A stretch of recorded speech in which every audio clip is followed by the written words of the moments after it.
आज मैं अपने चैनल मैक टीवी पे सोमनाथ का मार्का बयान करूंगा। महमूद गजनवी को जिस कारनामे की बदौलत आलमगीर और अब्दी शोहरत हासिल हुई वो सोमनाथ का मार्का है। ये वो मार्का है जिसके हवाले से जहां महमूद गजनवी की अजमतों में हकीकी मानों में इजाफा हुआ, वहां इसी मार्के के हवाले से इस पर मुतसिब मौरखीन ने सबसे ज्यादा कीचड़ उछालने की कोशिश की। सोमनाथ का मार्का दर हकीकत कुफ्र इस्लाम का मार्का था। इस्लाम और हिंदुस्तान का रिश्ता अब तक खासा मजबूत हो चुका था। सिंध और पंजाब इस वक्त तक इस्लामी ममलिकत का एक हिस्सा बन चुके थे।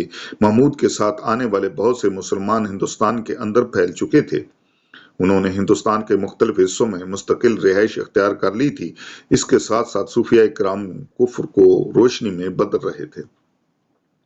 पंजाब हजरत दाता गंज बख्श के फैज से सैराब हो रहा था। सिपा सलार मसूद गाजी हिंदुस्तान के कल्ब में तशरीफ लाने वाले थे। हिंदू मत और दीन हक एक दूसरे के आमने सामने आ खड़े हुए थे। अनगिनत लोग थे जो मट्टी, पत्थर और लकड़ी के खुदाओं को पूज रहे थे और साथ साथ ये भी देख रहे थे कि इनके मुल्क में ऐसे लोग आ चुके हैं जो एक ऐसे खुदा की इबादत करते हैं जिससे किसी ने ना तो देखा है और ना ही देख सकता है। वह ऐसे लोगों से शदीद नफरत करते थे जो अनदेखे खुदा पर ईमान लाए थे। वो इन्हें मलिया मेट कर देने के लिए साजिशों में मसरूफ रहे। हिंदू मत को दीन इस्लाम ललकार रहा था। बुतों को पूजने वाले हक की आवाज का मुकाबला कर सके थे, ना इसे सुनने के लिए तैयार थे। वो अपने लकड़ी, मट्टी और पत्थर के बुतों के सामने ही सर झुकाते और अपनी निजात के तालिब थे, और निजात देने की ताकत इन बेजान बुतों में कहां से आ सकती थी। इसलिए वो सिर्फ नफरत के सहारे ही जी रहे थे। इस वक्त हिंदुस्तान के हर मंदिर से मुसलमानों और इस्लाम के खिलाफ प्रोपेगेंडा हो रहा था। एक ही नारा पूरी हिंदू कौम लगा रही थी कि किसी तरह मुसलमानों को मलिया मेट कर दिया जाए और इस्लाम का नामो निशान इस खित्ते से मिटा दिया जाए। मुसलमानों और इस्लाम के खिलाफ जिस मंदिर में सबसे ज्यादा शोर था, इसका नाम सोमनाथ था।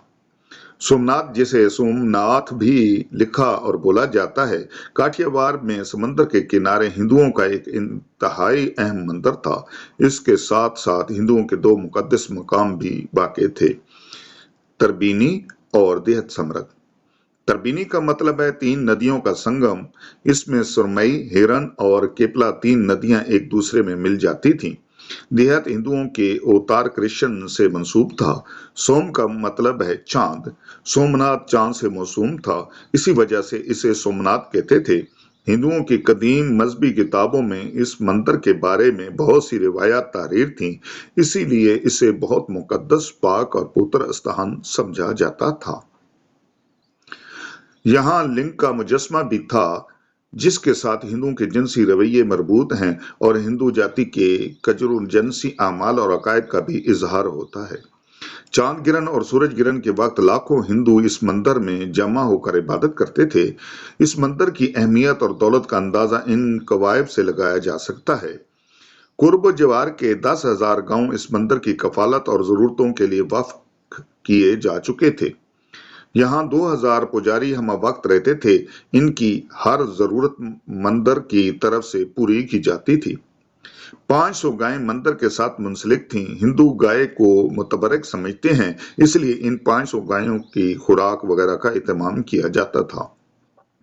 800 भजन गाने वाले इस मंदिर में मुस्तकिल तौर पर तनख्वाहदार मुलाजिम थे।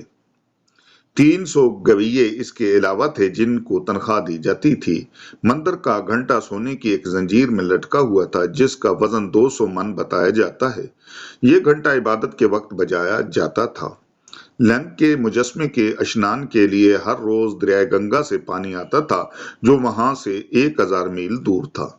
सोमनाथ के मंदिर की इमारत के बारे में भी तरह तरह की रिवायात मशहूर हैं, ताहम आम क्यास ये है कि इस इमारत को चंदर सल्बी राजाओं में से किसी एक ने बनवाया था।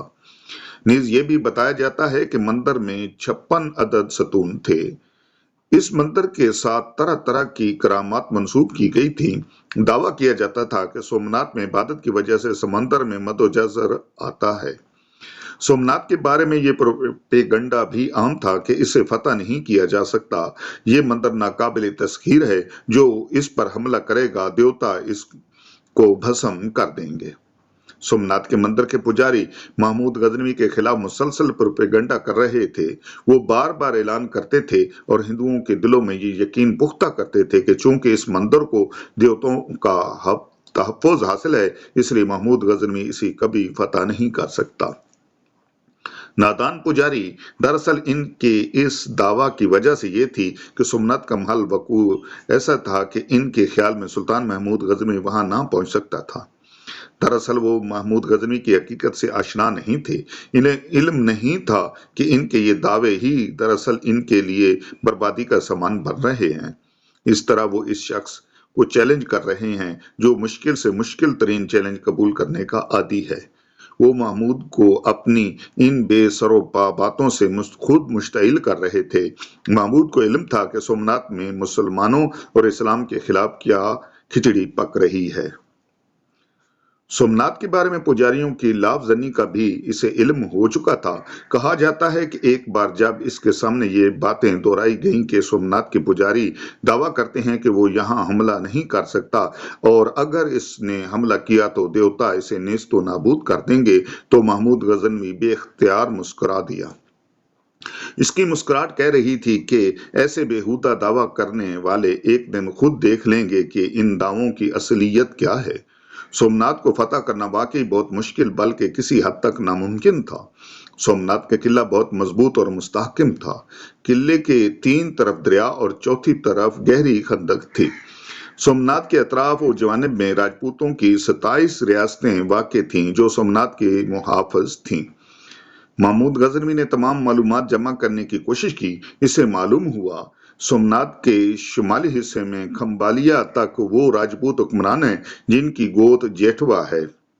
खंबालिया से दरमियानी तक चावड़ा राजपूतों की हुक्मरानी थी। मंगोलों से माधुपुर तक बाखलिया राजपूत, नोली बंदर से मेवात तक जेठवा और चावड़ा मेवात से गोक के तक जनूबी साहिल पर परवाला राजपूत और कोलियों की हुक्मरानी थी। जजीरा नुमा के वस्त में समा खानदान की अजीम सल्तनत वाक़ थी।